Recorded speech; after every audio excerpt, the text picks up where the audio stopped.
Howdy parkrunners, it's Toc reporting in for the Channel 5 News crew. Today I'm at the launch of episode 172 of the Parkrun Adventurers. Hey, hang on, Mel. What do you mean I'm at the launch? How are you, Mel?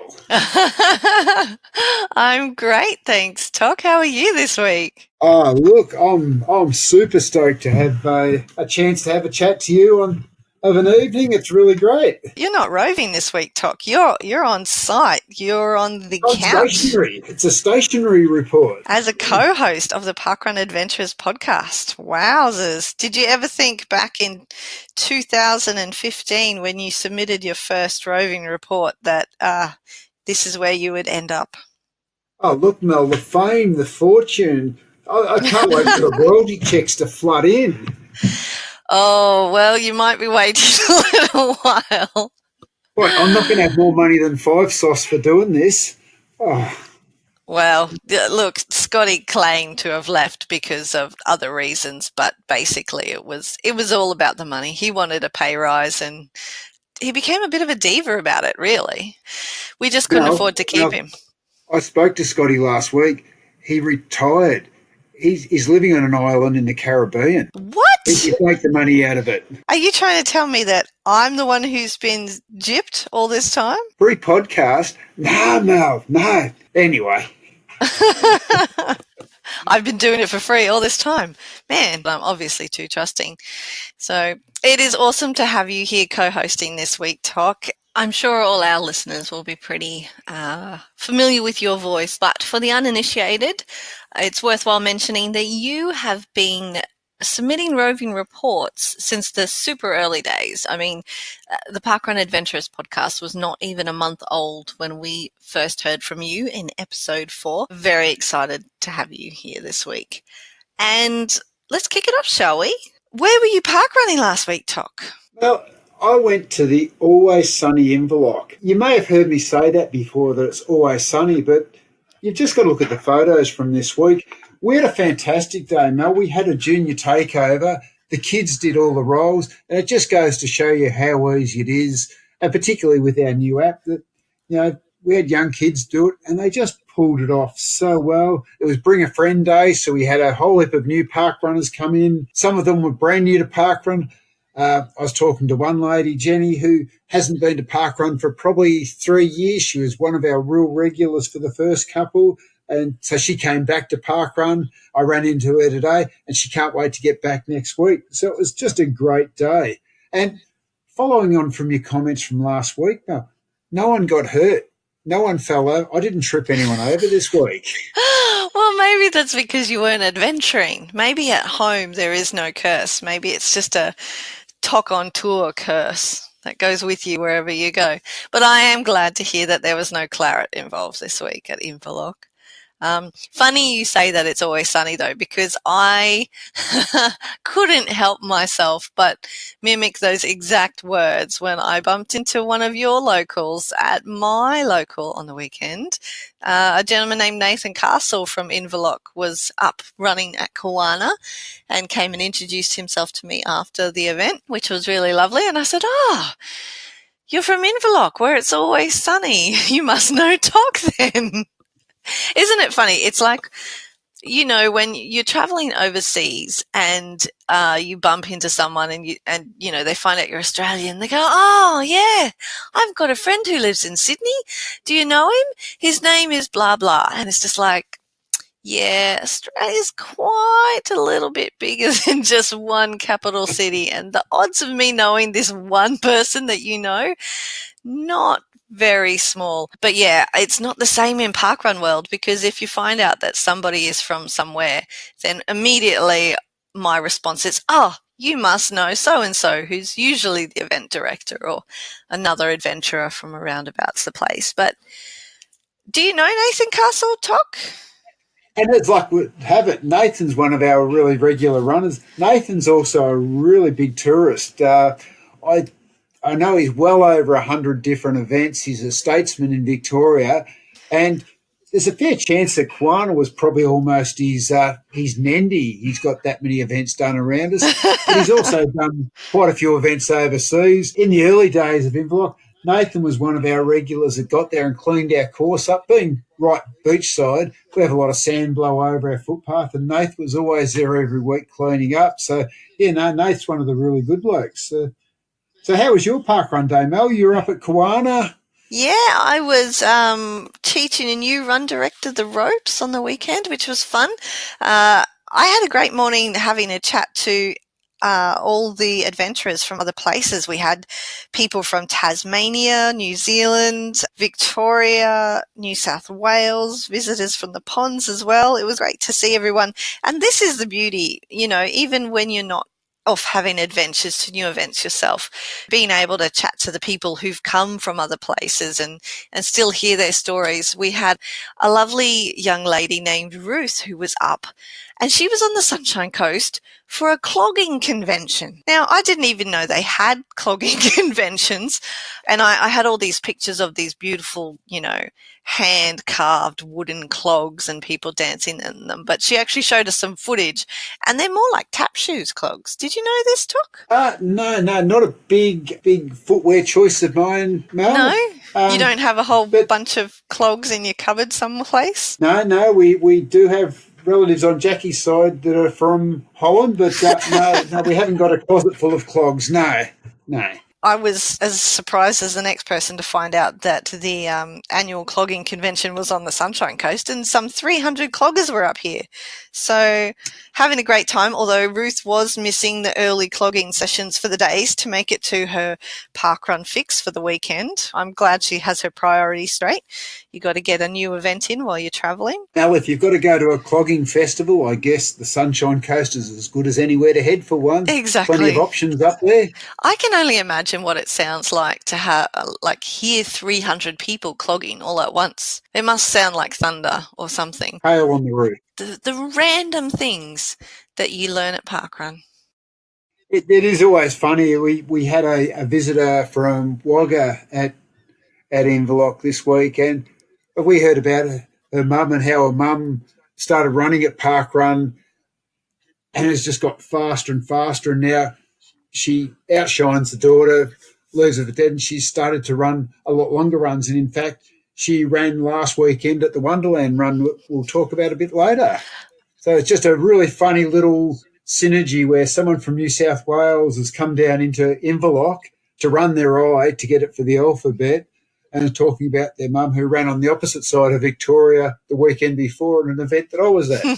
It's such a small parkrun world. How's that, going to Wonderland? Although you did it as a volunteer, didn't you, Tok, this year? Well, we did. We went up there for 4 days. We volunteered for the first 2 days, and then Jackie volunteered on the third day as well.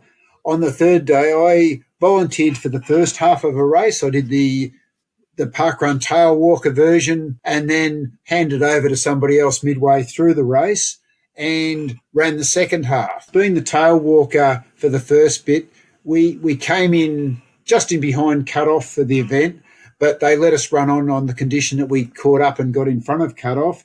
And so myself and Alicia, who's another parkrunner from Inverloch, we had to put the hammer down and really fly for the second half of the course.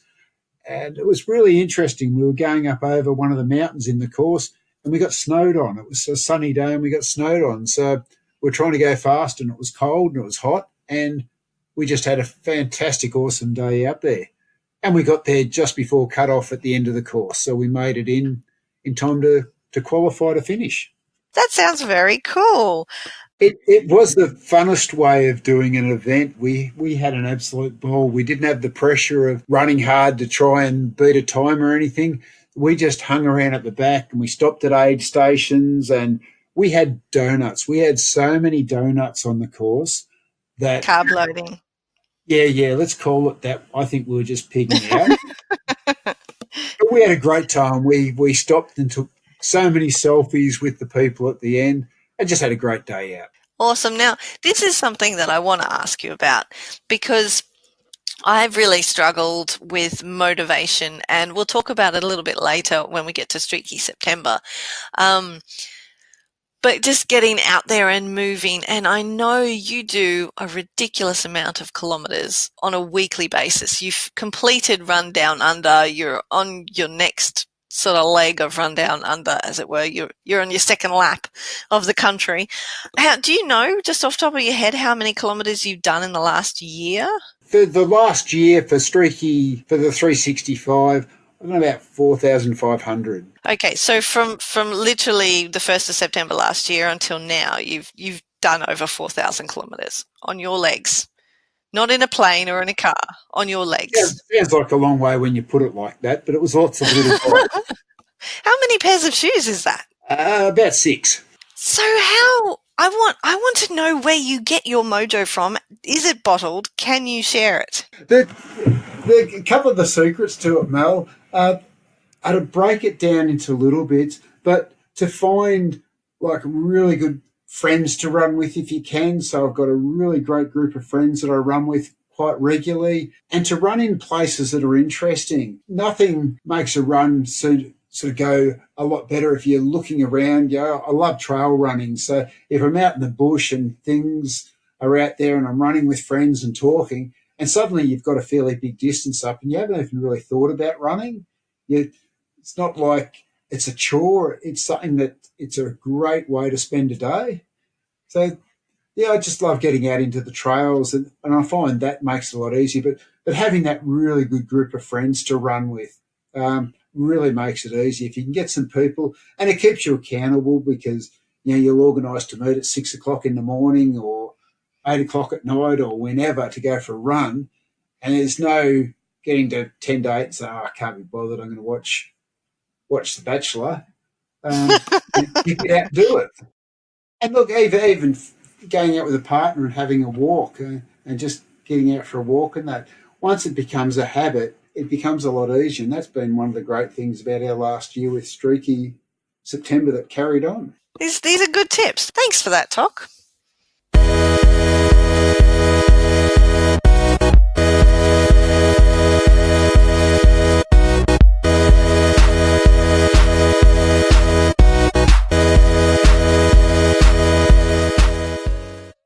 Okay, with us tonight, we've got Rohan Day. Rohan is the run director at a company called Big Long Run. Rohan organises a couple of great, fantastic runs that a number of us attend.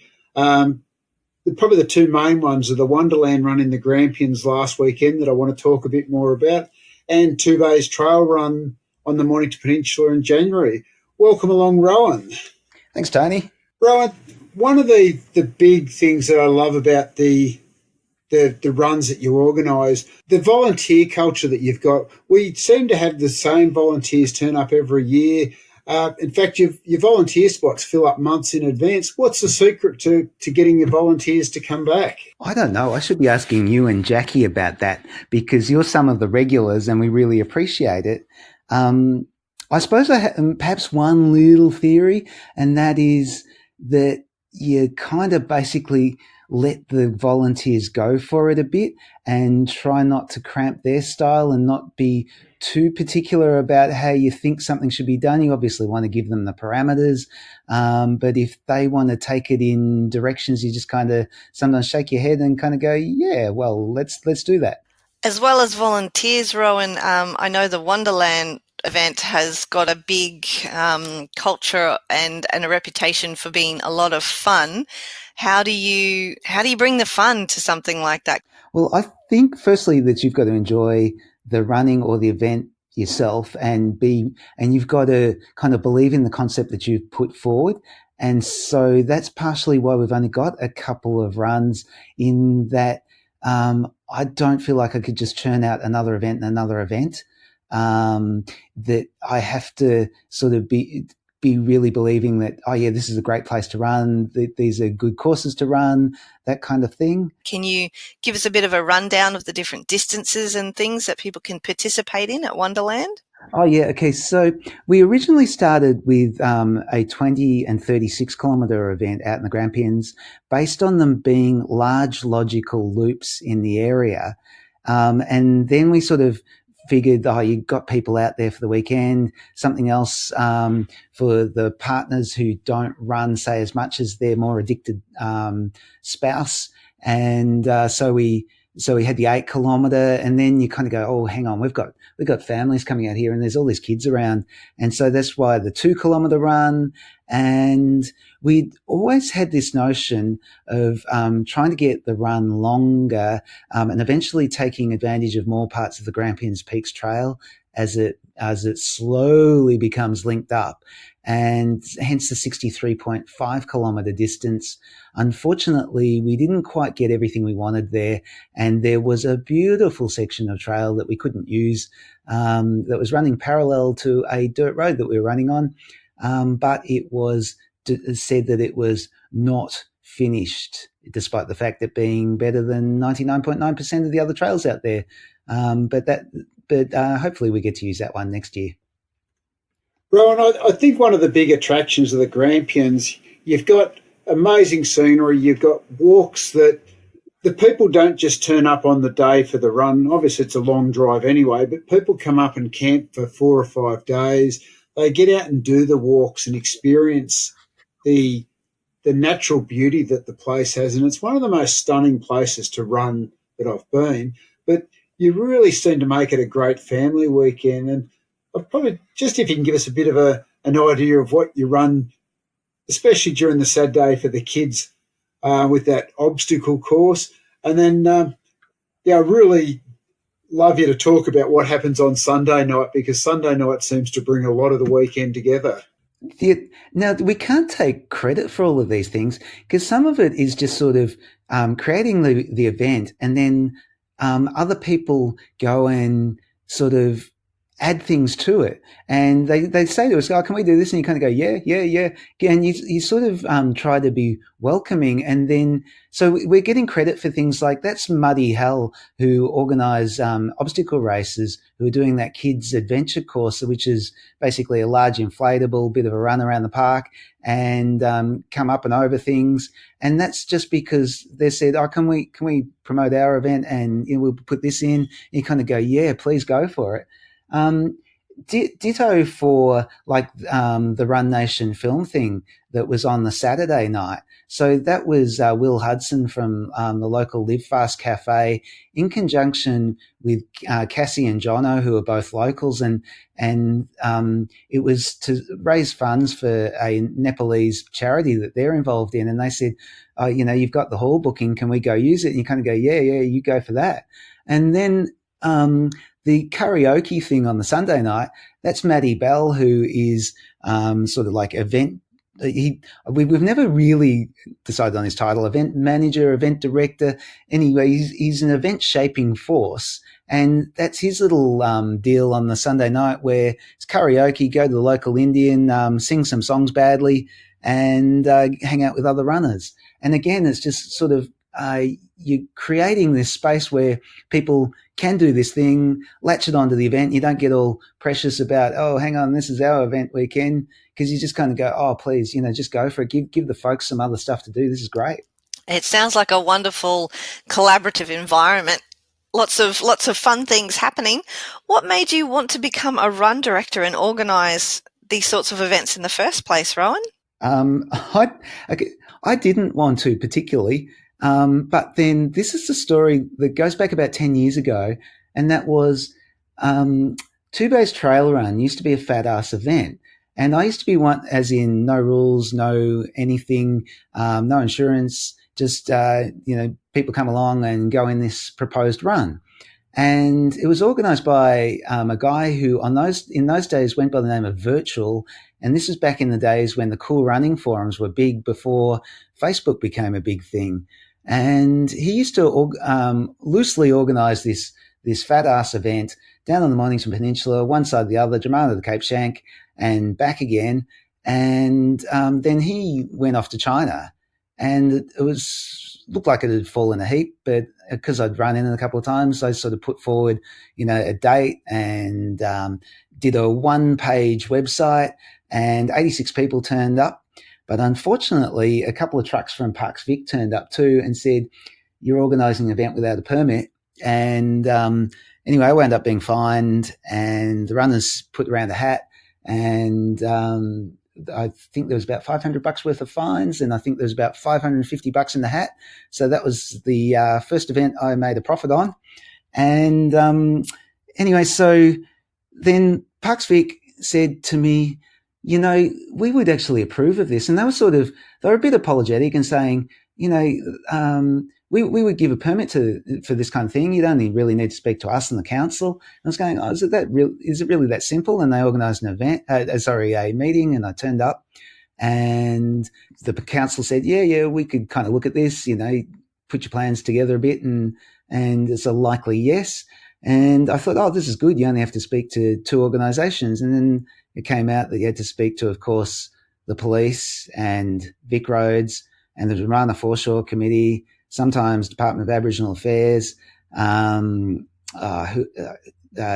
Hospital, CFA, and it just kept on going on and on. But because I was invested by that point in the amount of time I'd started to stick in, you kind of go, it's just another hurdle and another hurdle and another hurdle and another hurdle. And if I'd known that sometimes we have to deal with 13 different government bureaucracies to get 2 bays from one side of the Mornington Peninsula to the other, then I would not have gone ahead. But it accidentally came to pass. And then once you've gotten through the first one, and lost money naturally on the first one, like everyone does, but you kind of committed, and you see that the thing has potential. And I suppose it was an event that I loved and I believed in before I, even accidentally committed. So that was kind of how it happened. I accidentally fell into it. That Rowan is sort of become now, probably bigger than Ben Hur with the 2 Bays Trail Run, where you have 2 events down there, the 28K and the 56. What sort of numbers do you get now in those couple of races down at 2 Bays? So last year we had a permit for 1,300, and we had 1,390 people finish. And Parks Vic didn't complain about that. They just bill you for the extra people. So I've put in an application this time for 1,400 people. At some stage, it's going to be limited as to how many people you can really squeeze down that track. And I mean, we're probably pushing it close to the limits now, because you've got the two-way nature of the thing, where you've got the 56Kers sort of heading into the 28Kers, and that is one of our because the thing sells out, but that's one of our limitations, and so it also limits that whole qualification thing as well, because people said, why don't you let slower people run? You got the course open, and you kind of go, yeah, but you've got the 56Ks coming the other way, so you've got to clear some of those narrow sections of trail, and so you just can't have the sort of more walker end of it out there, unfortunately, or you'd have to do it on a different day or something. It's just not viable the way it currently is. So that there's some of our parameters, but at least it shows it's got the healthy demand for it. Rowan, I think the 2 Bays Trail, it'd be fair to say that there's a little bit of a bump in the middle of that. Can you give us a bit of a description of the course on the 2 tracks that you run, the 28 and the 56? So taking it from the 28K's perspective, because that's the distance that gets almost 80% of the runners in it, and you pretty much start out with a flat-ish first 800 meters a kilometre, and then just kicks up rather savagely to this thing called Arthur's Seat, and you're basically running up Arthur's Seat, and so you hit your highest point about 3.25 kilometres in. So it's basically 2.25 kilometres of fairly steep stuff really early into the race. And you've really got to warn new people to it that don't fry yourself on the first few kilometres, because there's a fair bit of distance after that. There is actually another dip that most people forget about, and that's in the Gardens Road Reserve, which is a down then up. But because it sort of pales into insignificance next to Arthur's Seat, most people don't notice that. And then after that, it's pretty much an undulating burn through the bush. You can do it fairly quickly until you hit maybe a couple of slight sandy sections towards the end. But basically, it's a very runnable course. And some people will say, that first little bit isn't. And I'd say for the back half of the field, no, it's not. But definitely the front third, should be running, at least 90-something% of that course. You obviously don't have any fear of putting some challenges out there for your participants, Rohan. Do you ever participate yourself in your events? No. I've run every single piece of the courses. I felt a bit guilty with the 63.5 at Wonderland because I've not run that in one hit. I've only run that in two halves. And previously I'd always run the things as a continuous run myself to check them out as to how they would be experienced by the runners. These days it's just not possible to organise an event and run in it because there's too many things you're trying to keep track of over the day and you're just not available if you're running in it. Ron, one of the features I find about a couple of the runs, and people in parkrun know I love a bit of a dress up. Been seen out in a tutu once or twice. The costumes at both events, the Wonderland run in particular with the Alice in Wonderland theme. How did that theme come about? I can't imagine that was probably there at the start, but it's really developed to the point now where a lot of people ride into the costume. I fought against that whole Alice in Wonderland thing a bit at the start, or not very actively out loud, but I just kind of wrestled with it because what had happened was the run was named after the Wonderland Range, which is kind of like a section of the hills right near Hall's Gap.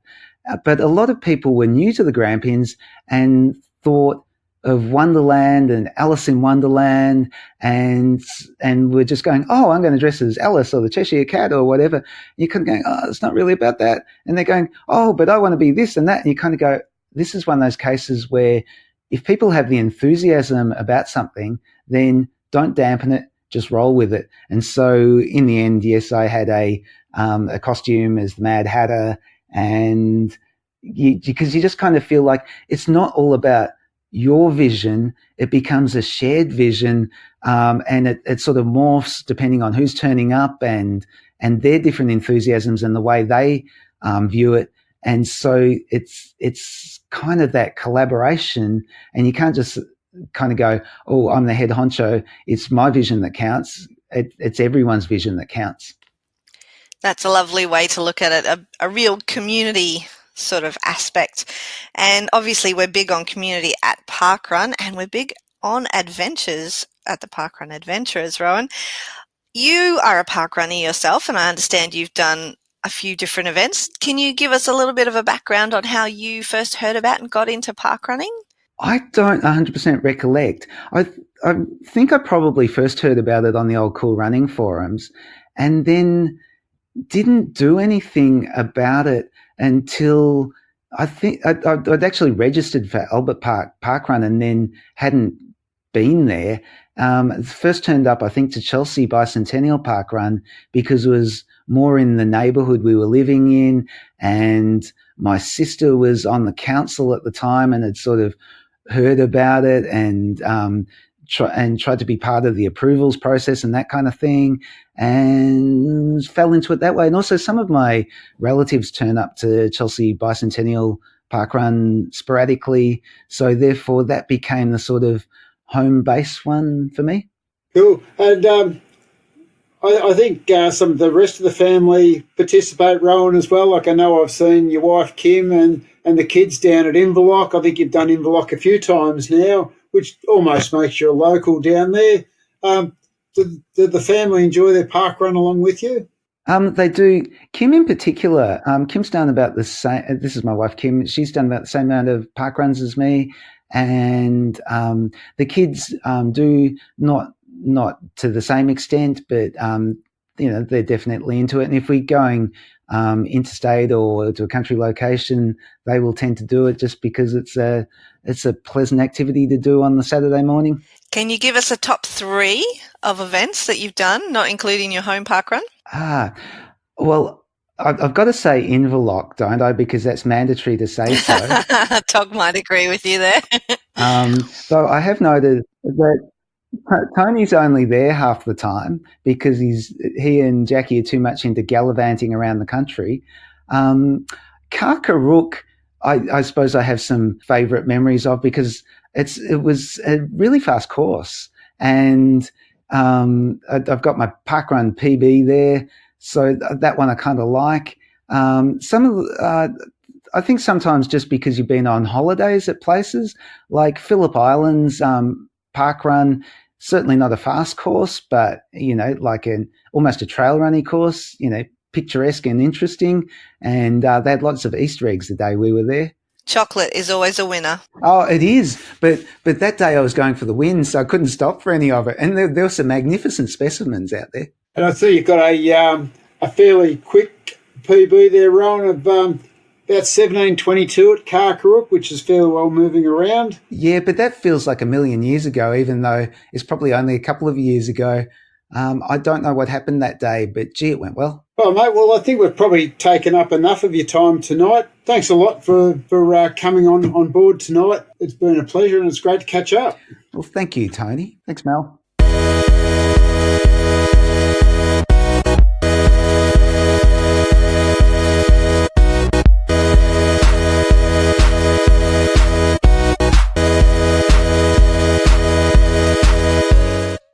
Good morning, Parkrun adventurers. It's Melissa here, and I'm back at Point Cook Parkrun this morning. I've got with me brand new ED, Nikki. Good morning, Nikki. Hi. Congratulations on taking over ED role at Point Cook. Thanks, and thanks for coming to Point Cook. It's nice to have you here on such a beautiful morning.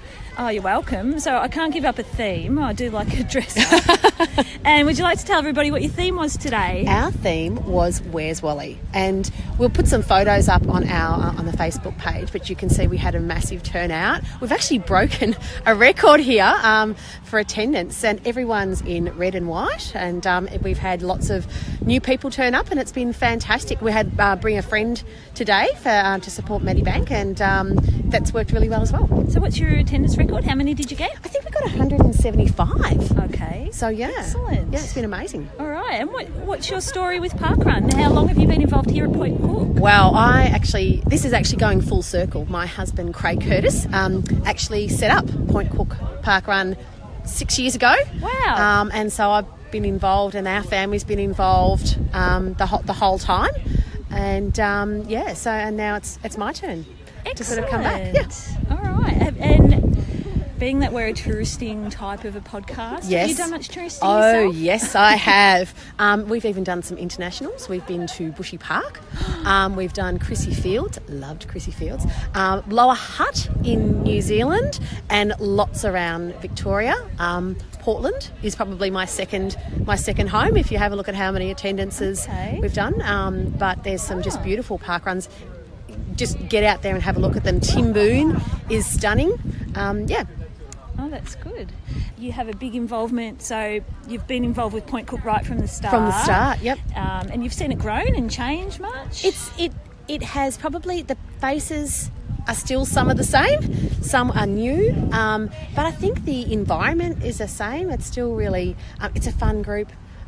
People still go down to the coffee shop at the end, and that group seems to get bigger and bigger. We seem to need more tables each week, which is amazing. And some people sort of move out of the area and still come back, but some, you sort of visit them over at Gardeners Creek. We've got very close friends who live in Gardeners Creek, so it's a great opportunity to go across and do some tourism as well there. It's funny, you kind of get your little favourite parkruns that aren't your home parkrun. Yeah, your home parkrun's always your favourite, and that's where your heart is, but they've all got their own little thing about them. Yeah. They're all amazing, and some of the paths and the tracks are stunning as well, and it's great to get out and have a look at them. I got to admit, I'm pretty new to the western suburbs, but since I've moved over here, I'm gravitating over to Point Cook.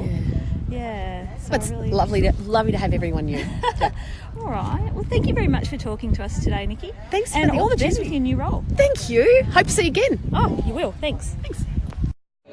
Hi Parkrun Adventurers, it's Greta here and I'm at home today at Mount Barker. I know you guys know a lot about Mount Barker, but we've had a really, really special day here with a really, really special celebration, and I'm here with Fernando and he's going to tell me all about it. How are you going, Fernando? I'm well, Greta. Hello, everyone.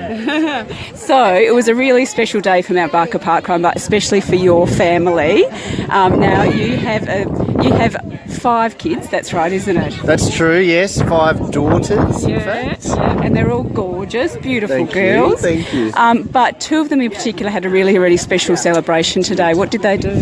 So our youngest 2, who are twins, Harriet and Phoebe, they achieved their 100th parkrun. And I think we believe they're the youngest twins to reach 100 parkruns in the world. In the world. In the Wow. And how old are they? So, I'll be lying if I say I haven't been doing the maths for 2 years. They're 5 years and 11 months.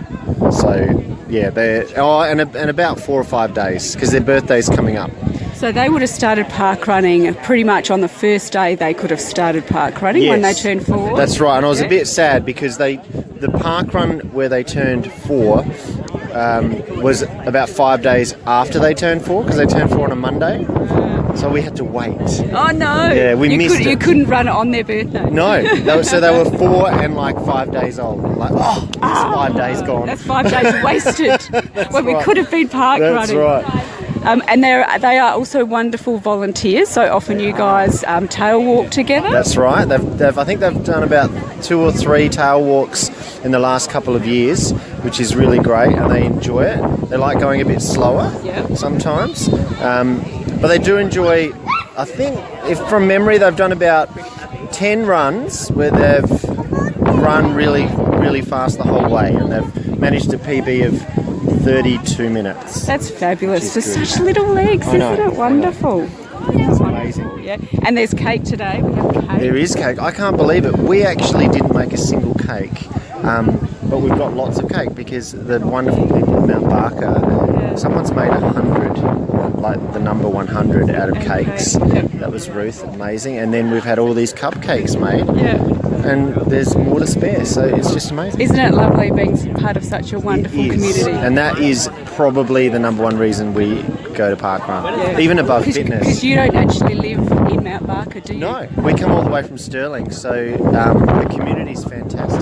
Yeah, and then the fitness is a bonus, and the family time is amazing as well, because it's probably one of the very few things we do regularly that all 7 of us are together. Yeah, it's really nice. And for me, watching your family enjoy it together and sometimes run together and sometimes walk together, but always out there having a good time, it warms my heart. Oh, thanks, Greta. That's really nice. So thank you for being such a fabulous parkrun family, running, walking, doing it together, volunteering, and having a good time. And congratulations Thank you very much on the twins' milestone. That's very good. Hopefully we'll see you for many, many more. Yeah, we will definitely be around, and thank you, parkrun. Thanks, Fernando. And I'm with Heidi in Bergen in Norway, and Heidi was the run director today at Lovstein Parkrun. Hello, Heidi. Hello. And tell me, what got you into parkrun in the first place? You actually set up the event here. What got you into it? That's a good question. I have friends from Denmark who are running friends, and I just saw their Strava activities every Saturday from parkrun in Copenhagen. And I'd never heard about it. It had been going for years and years, but that was the first time I saw it on Strava, and it seemed fun, social. They always put out a few pictures from it, and then parkrun came to Norway. I think the year later. Started in Oslo, and after a few months, I tried it in Stavanger. That's my hometown actually, and I visited my parents down there, and I thought, okay, let's try this parkrun thing. And actually, on my first run, I decided that we need this in Bergen as well. So that's when everything started for me. So that was a little over a year ago from now. Okay, and how easy was it to start up in Bergen? Plus, what made you choose the course that we did today?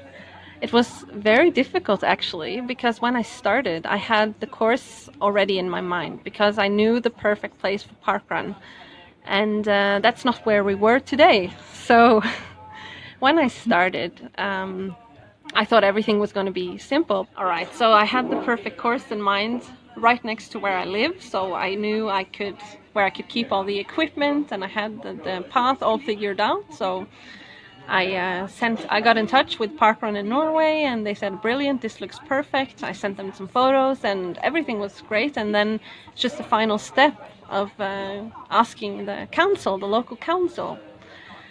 And they said no, because it's very close to the water reservoir, the drinking water reservoir in Bergen. And they said, because of that, we're not allowed to have any organized races or events on that particular path.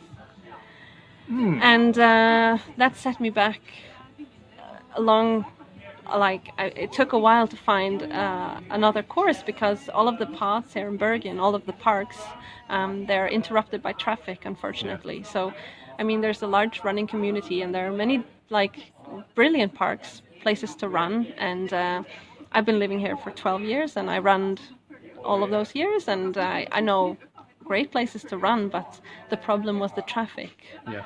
So it actually took me a while to find this path, because it's quite new and I didn't know about it. I'd never run there before. So it was after months for looking for different options and going back and forth with parkrun in Norway. It's like, oh, there's a small alley for a car to arrive, and I was like, oh, damn it. And and it took a while, but when I found this path, then it went fast from there. I got the okay from the council, and all good, and started a few months later. And how would you describe the course? It's hilly. Yes, I'll confirm that. It's definitely hilly. There's a fair bit of walking going on today. But actually, I made the course as flat as I could. So that's why it could have been much hillier, actually. It's the flattest part on that course, and it's out and back a couple of times, but there's like a long hill, there's a steep hill, and there's undulating hills, and but I mean, it's quite spectacular, and we call ourselves the unofficial toughest park run in the whole of Europe. I'm not sure, that hasn't been confirmed, but until that I'll claim that. Yeah. So the one you mentioned, the town you come from, Stavanger? Yeah. Okay, I was there actually yesterday, and it was the course I wanted to do while I was here, but they were having a marathon event, so it was cancelled. So I actually walked around it. So this is advertising for Stavanger. It's a beautiful course that goes around a lake with a hill at the end. There does seem to be something about hills here. And the hill that's at the end of a run, as everyone knows, is really bad news. And this course also finishes on a slight uphill as well, just to put the nail in the coffin. So with the runners here, there are quite a few tourists. Is it still normally a lot of tourists who come? Yeah, there's a lot of tourists who come. I mean, this summer actually, when all the locals went on a holiday, we had almost no locals at all. It was all tourists actually. So we get a lot of tourists, but we hope to increase the amount of local people, because parkrun in Norway is still quite unknown, and we don't have a big British community here in Bergen compared to, for example, Stavanger. So they have more runners every week than we do, but we're slowly educating the people of Bergen to come to parkrun as well. No, it's excellent, and hopefully there'll be a large number of people who come with this one. As you say, it does have hills. It's not the fastest run I've ever done. It is a beautiful area, and the rain held off today as well. Yeah, that's you have to be really tough to come to parkrun here, because usually it comes down in buckets, and that's not a joke. And actually, when we had our first event ever, it was the worst rain we've ever had, and it was a storm, and it was awful. But people came, people always leaving with a smile on the face, and even though it's hilly, people love it still. So, yeah, people are not scared, I don't think. Oh no, well Today was actually lovely. The air temperature is great. The rain did hold off. I have seen in some of the tourist things about, oh yes, it rains here 260 days a year. Yesterday it certainly did. Yeah. But today has been perfect. Today has been perfect. Actually, I think it rains here 365 days a year. Thank you. Okay, Heidi, on that note, I'll just thank you very much. Yeah, thank you. More awesome roving reports coming in this week from Melissa, Greta and Dave. Melissa at Point Cook with the Where's Wally theme. That she has got some kind of like funder, a fun radar, Melissa Ellis, doesn't she? She does, and that was in the week following on from her 250th. So, yeah, she's travelling around a bit, but Melissa always has been the adventurer. She has indeed. And how are those twins at Mount Barker, Tok? 5-year-old twins running their 100 park runs. This is something I've never done yet, but it's totally got my brain into overdrive. I'm going to have to get out the calendar and figure out, based on their birthdays, how far away from parkrun day Wes and Emmett will be when they're allowed to get their barcode when they're 4 years old, and then therefore how long it might take them to reach a few of their milestones along the way. I can't believe that you've got 5-year-olds running 100 runs. I think I was 50 before I run my 100th run. So they've well and truly outstripped me. Look, at the rate I do parkrun events, these twins are going to overtake me. They'll be on their 250th before I get there. They're doing well. I'm impressed. I'm very impressed. And how good is Dave doing with his jaunts around the place? He's got a new flag with Norway on the run list this week. And it certainly looks like an interesting part of Norway as well. It does. And I loved hearing about the hills and how Lovstein is one of the less hillier options that they could have had. So I know Dave's not afraid of having challenging events, but he manages to sniff out some good ones. So keep them coming, guys. Love hearing the roving reports every week. Now, launches, Tok. We do have a launch this week, and technically last week, even though we didn't announce it, there was also a sneaky launch in Queensland. And I believe the Queensland one might have drawn a fairly big crowd, Mel, for a silent launch. I think somebody forgot to tell the Aussie Parkrun Tourism Group that when something is on the quiet, or what we like to call a soft launch, that they shouldn't be sharing the details with the whole thousands and thousands of members of that group to head along, because there's a reason we have soft launches, and I believe this one in particular because it's a suburb of Brisbane, and the last time we had a launch in Brisbane, there's a huge amount of people to get along to a launch, and they didn't want a repeat of that. I think they had about 340 last week at Harris Avenue Parkrun, which is, it's not massive, I guess, but it's still not tiny for a brand new event team as well to be coping with. For a new event team and a new course and a new community, it's still a massive amount of extra people out there. So, it's making waves on the first week out anyway. But well done to the event team for handling that as well as they did, which I understand was very well. But this week, Tok, where are we launching? This week we're launching in Marina, which is in Geraldton in Western Australia. And I think it may alter some of our clubs, Mel. I'm a little bit devastated. I'm happy for this community to be getting a parkrun. It's been a long time in the works for Marina, but this is going to be the new westernmost point of the Compass Club in Australia, Tok. And I already had the westernmost. I already had Margaret River, and I, with my whole Geeston malarkey, didn't get the southernmost point. So as soon as Marina launches, that means it wipes out my Western one too. So I need to go back to WA. And you've got to head back to Tassie as well. Yep. Things we do. So pick the furthest 2 points from where you are, and you've got to go to both of them. I know, right? It's like, couldn't we just do the northern New South Wales one that I could just drive down to? No, we have to pick the really big flights. Oh, well, there's another excuse to go back to WA, and let's be honest, I'm always happy to go back to WA. Speaking of fun and games, Streaky September. Toc, are you streaking? Yeah. I know you struck last year and you've been doing the 365 thing. Yeah, we did the 365. It started off as Streaky September and then it went to Streak to Christmas. And then I think we might have changed the name to Streak to Easter or something, and then it became Streaky 365. So, yeah, no, the streak continues. And there's quite a large group of us and quite a large group of adventurers that are still streaking and are continuing on now. That's awesome. You know, when we first had the idea for Streaky September, it was mostly to get ourselves out of a bit of a rut, a non-running rut. But it's so awesome to see how it's been adopted and blown up across the years and just impacted different people in different ways. One of those people who it's impacted is Matthew Billington, who did the Streak 365, and he's actually sent us in a little bit of audio about that experience. So let's listen to that. Good morning, Parkrun adventurers. This is Matt Billington coming to you from West Beach Parkrun. Yes, I'm new to you. You have never heard from me before. And I just thought I would like to just share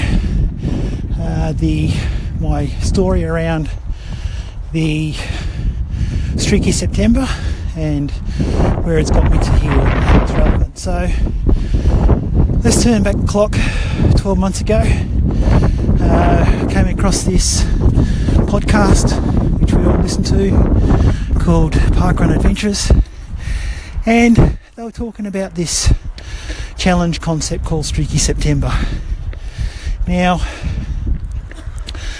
my parkrun journey started back in October 2017, and as you know, when you get into it, it can become quite addictive. So going back to August, me and my family, Sally, my wife, my boys Guston and Jack, we were fortunate enough to be involved and launch Meningie Parkrun, and I guess the passion just grew from there. So let's talk about Streaky September. So as you know, Streaky September, it's all about getting active, walking, running, doing a minimum of 2 kilometres per day, every day through September.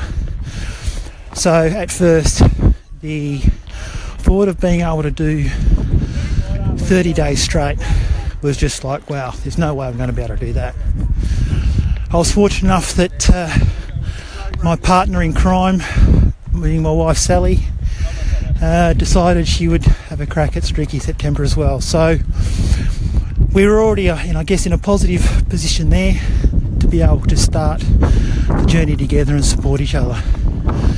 And we got through to around the 20th of the month, and it was just a little bit challenging. We just thought, no, look, I can't do this. So we just kept going. And in the meantime, obviously there was a parkrun page, a Facebook page called Streaky September, and we got to know quite a few people that I'm glad I can now call my parkrun family and friends. Many of them you would know of. They were also doing the challenge. Anyway, so what leads me to this report today?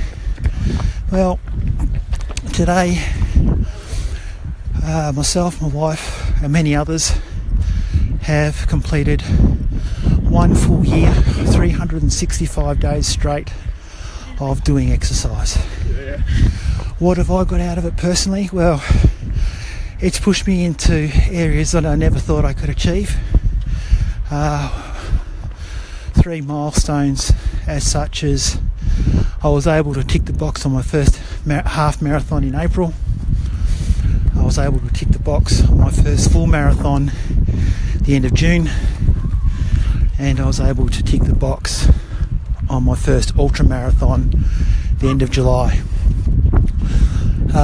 It certainly helped with my running. It certainly helped with my overall fitness, and I would certainly encourage anybody to consider it, particularly if you've never done something before and you're doubting your abilities. I would suggest give it a crack. You never know where it's going to take you. And one thing I know is you're going to get a lot of support from your parkrun family and those around you. So give it a go. I'm now going to hand over to Sally and get her to share with you her experience with doing the streak and what she's been able to get out of it.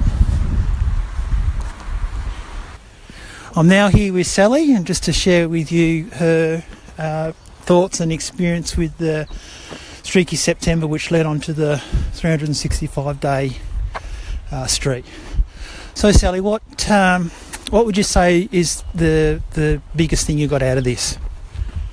I'm not sure about a thing out of it, just new friendships probably, commitment to getting my kids fit and myself. That's about it.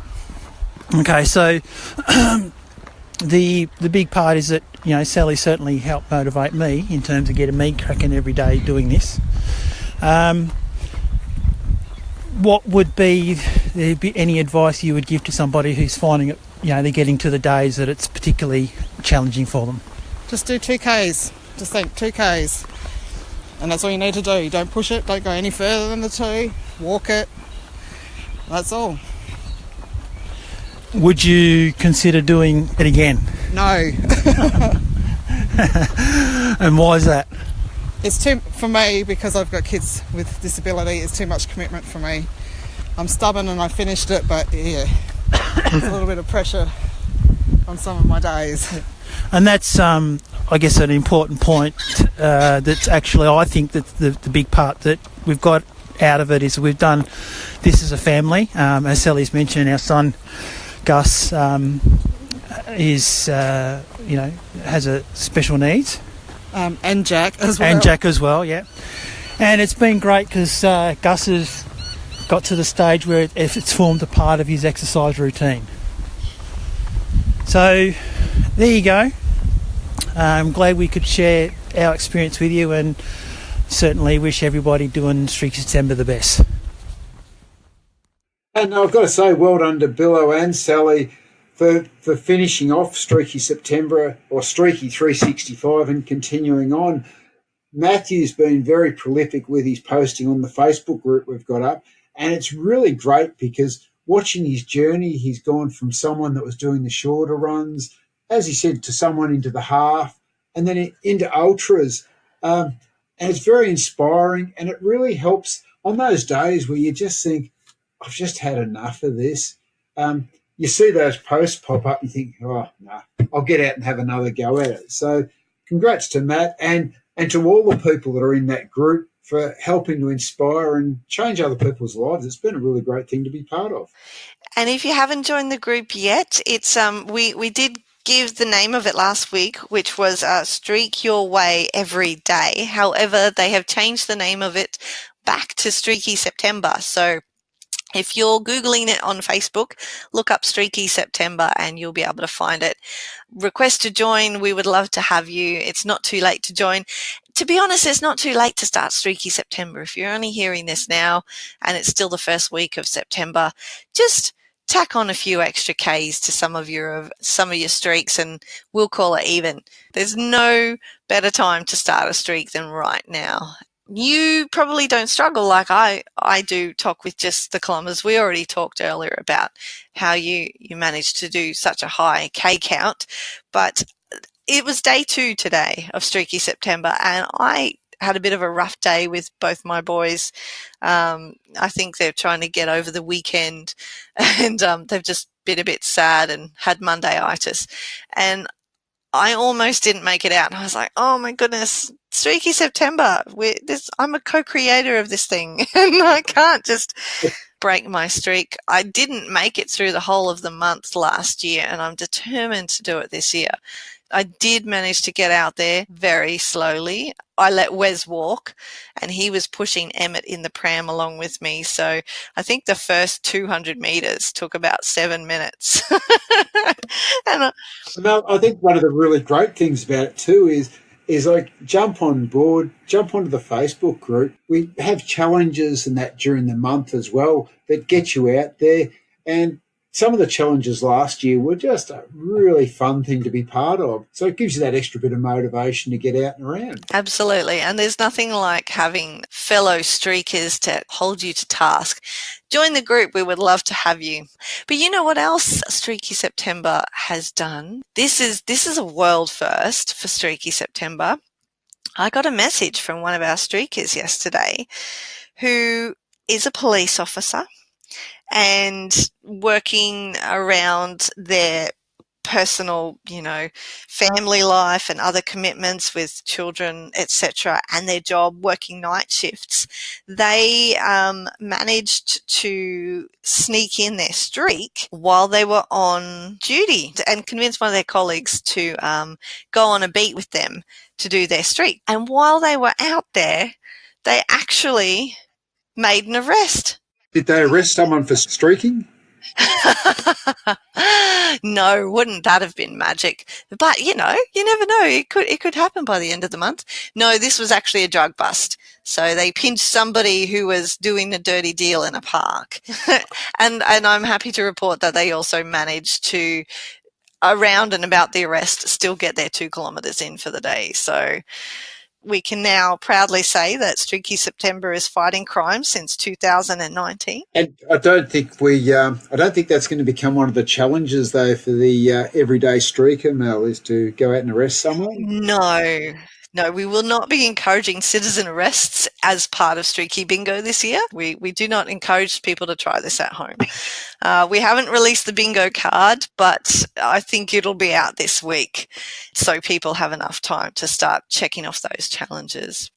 But something else I want to do. I want to give a shout out to Pippa White and her daughter. Pippa has been working on catching up on the pod in time to join us for Streaky September this year. And she made it. She finally caught up midway through last week. So she has joined us for Streaky September.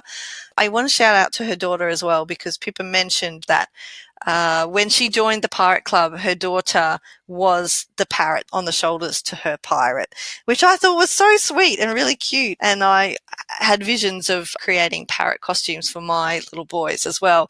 And then she shared a picture with me, and her daughter was 17 years old and she's on Pippa's shoulders dressed as a parrot. Wow. That's a fair effort. Oh, it just takes it to a whole other level. So, but welcome to Streaky September, and welcome to all the newbies this year as well. It's very exciting to have you guys along for the ride, and we hope you really have fun and enjoy the streaking with us. Hey, so Tok, Inverloch is your home run. Would you say you spend 50% of your time there a year? Because you and Jackie do get out a lot and travel around to different events. Yeah, normally we try to get there a couple of times a month. This year we've probably done a little bit more travelling, looking at the Statesman goal and a couple of other things up our sleeve. But this week we've got an adventure. We're going down to Torquay, down on the surf coast. Jackie's going to tail walk, and it's going to be our 99th different event. So we're getting close to the cow. Oh, you are close to the cow. Torquay's the 99th, but where have you got planned for your 100th? Do you know yet, or is it a secret? Well, we're not really sure. We have another adventure later in the month down to Lorne, down on the surf coast as well. So that possibly will be the 100th down there. But we might slip one in between, so we're not sure. Well, we'll have to keep an eye on you. We might get to Studley for the cow. Who knows? Have you not done Studley yet? No, Studley would be our Nendy, I think. Saving one up nice and close into Melbourne for one of those Melbourne weekends. Sounds like a good plan. Yeah. And what about you, Mel? Where are you off to this week? We are headed to my Nendy, actually, which is Glasshouse Mountains. That's one up your alley. It's a trail event. I love the sound of it. Should be interesting with a pram for each of us. Although, no, actually, I think I might do it with Emma in the carrier because his pram's not got big wheels, and just in case. But looking forward to it. It'll be fun. And you're on a mission for the month. Yeah, well, this is what you call a perfect month. So I wanted to get one of these this year, and I think I got one in February from memory, but I'm going for 2. So adventures are to be had. Sounds great. Yeah, there are. And hey, before we wrap up this episode, it's been heaps of fun, but I did want to mention, and I probably should have mentioned last week and I didn't, that there have been lots of really lovely comments and messages coming in for Scotty, thanking him for his contribution and for bringing the pod to everybody, etc. Yeah, it's just been wonderful to see that. Obviously, he's made a big impact on a lot of people's lives, and it's been lovely to see all those comments and messages come in. Thanks, guys. It's always lovely to hear from you. Hey, we get reviews and stuff, and this is something that I discovered, Tok. Somebody, I'm not sure who the listener is, and I apologize to them if they are still listening, for my abrasive voice. I got half a star for my abrasive voice on one of the reviews. Scotty never mentioned that one to me. I'm sure he must have read it. I mean, he only... Surely not, no. Surely not. Yeah. Well, I mean, nobody really likes to hear their own voice, so I can't say I disagree with them, but I would have thought abrasive was a little bit strong. A bit harsh. So I'm trying... Oh, no, hang on. Maybe saying abrasive and harsh is not the right thing. No, it's not right. Well, anyway, I'm trying to tone it down and not be so abrasive. We love your voice, Mel. Oh, thank you, Tok. Thank you. We've all got something to work on.